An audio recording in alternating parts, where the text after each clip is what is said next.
Welcome to Amazing Mind, the HMI web TV talk show that introduces you to all sorts of interesting people and topics related to subconscious behavior. My name is Lisa Machenberg, hypnotherapist, HMI instructor, and host. Today we have an amazing guest who's going to talk to us about occupational therapy and visualization. My first guest is Lorelei Warner-Eisner. Now, she is an occupational therapist, but she's also the founder of Integration Wellness Therapy. Now, that is a blend of the best of Eastern and Western healing modalities. Please help me welcome my guest, Lorelei. Thank you, Lisa. Thank you. Now, Lorelei, this is so interesting. How would one use occupational therapy with visualization? Well, I've been an occupational therapist for about 20 years now and really using sort of traditional techniques. And I started realizing how much fear, the feelings of fear and depression and anxiety were getting in the way of making really true progress.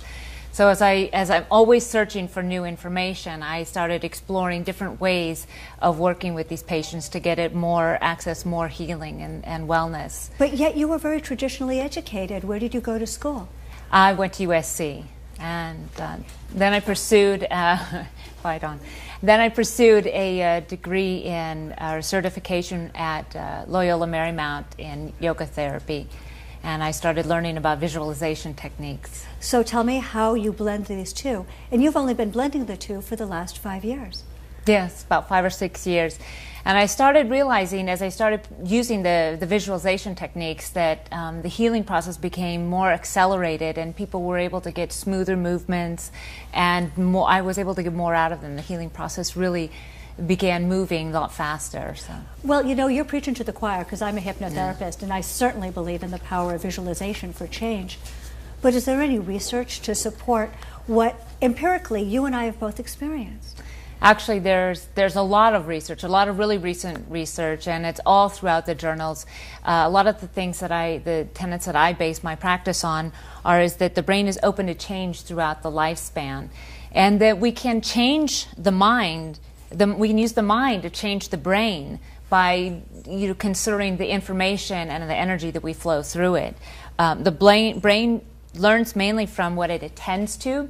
So positive imagery leads to motivation, action, and attention, which leads to success, which leads to more positive emotions and things like that. That's why the mindless repetition, you can't really get anywhere with mindless repetition. You really have to get at the motivation and the visualization. And the positive feelings, including past memories or also future things, which would be visualization, creates dopamine, which creates more attention, you get better response. But one of the most exciting things that I found in the Stroke Rehab Journal, August 2012, they actually quoted imagery practice of meaningful motor tasks and positively affect real performance. So I've been using motor imagery, which is mental representation of action without movement, to positively affect the performance. It's really useful in helping patients recover. So first they visualize it, and then you see a real result that the movement is actually improved. Yes, the movement is improved. And actually it shows that the motor cortex lights up even just with the visualization. And they found that on an MRI? Yes. Wow. Yeah. So now that we know that there is research behind it, and we certainly have the empirical evidence of it in our experience, can you teach us some of the techniques? Yes, there's a lot of techniques that I use, but some of the ones, first of all, before I even start anything, I visualize a positive treatment session with my patients. So I'll imagine us being together, happy, smiling, enjoying, the person's very engaged and active and things like that. So. You know, Lorelei, I've been doing this for 20 years, and I thought there was nothing I didn't know. But for real and true, you just taught me something. And now I'm going to remember to use my visualization to visualize a good session, put out my positive intention, and visualize my client actually making the improvements that he or she wants to make. Yes. So now that we know how to do it for ourselves before we go into session, what else can we use with our clients or patients? Yes, well, and that's part of it too, is I definitely use the visualization of positive outcomes for the client and talk to them in the very positive outcome terms, and then they start realizing the potential of their healing process. I also prepare their body through movement and exercises and body work, and then I have them close their eyes and imagine the movement. Say, for example, if there's somebody who was maybe once a ballerina and she wanted to make an arabesque again, I have her visualize the movement, and then we'll move toward balance activities that will kind of represent or go toward that movement. Oh, that's beautiful. So, yeah. May I reference something that we talked about earlier? You said that some of the things that hold people back in their occupational therapy goals is things like fear and anger and stress. How do you use the visualization to help with the negative emotions that actually prevent recovery? I ask a patient to visualize their feelings in means of color or shapes, and to figure out where they might find it in a location or something like that. I even use this with children, and I'll draw an outline of their body on a large butcher paper and have them identify the color and the place and location and things like that. So say, for example, if the person says the fear, I feel the fear and it's down here, you know, in my abdomen, and it's red, and then the fear or the courage. Well, then what does courage look like? Well, the courage is color. It's, you know, it's blue, it's, you know, whatever, and they identify a shape. And then I encourage them to close their eyes and imagine the blue taking over the red and the courage really coming forward, and things like that. So that's a beautiful technique. What else do you have? Well, I use vision boards. I use a lot of visualization to help people realize what they want in life. So I'll use vision boards. They'll cut out pictures and paste them together and things like that. Say, for example, if they're, you know, working towards purchasing a house, or they want something like this, then specifically, you know, the tile color or the things like that. And then I'll also work with them on writing it out in positive, concrete, and specific terms. Let me go over that again. Positive, concrete, and specific. Yeah. Give me some examples. So say, for example, that the house, they wouldn't just, if they would just say, I'm happy in the house, it really doesn't give you a really good idea of what it is you want. So then I'll have the patient say, okay, you know, well, what does it look like? How does the camera see it? Well, the camera sees, I'm sitting there, I'm smiling, I'm in front of my fireplace. We have these beautiful blue chairs and, you know, the furniture, and I'm there with my, you know, significant other, and very, very specific, like I said, as the camera sees it.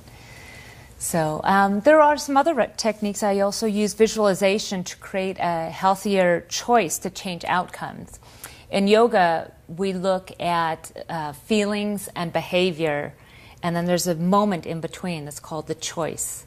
And that choice moment is where I can use visualization to help people change their outcomes. We honor the feelings, and then we have a choice of how we're going to behave to change an outcome. Can you give us a specific on that one? Yes, so something like I will help people reframe like unhealthy or kind of pessimistic thoughts towards more optimistic ones, reframing, you know, thinking like that, creating the optimism.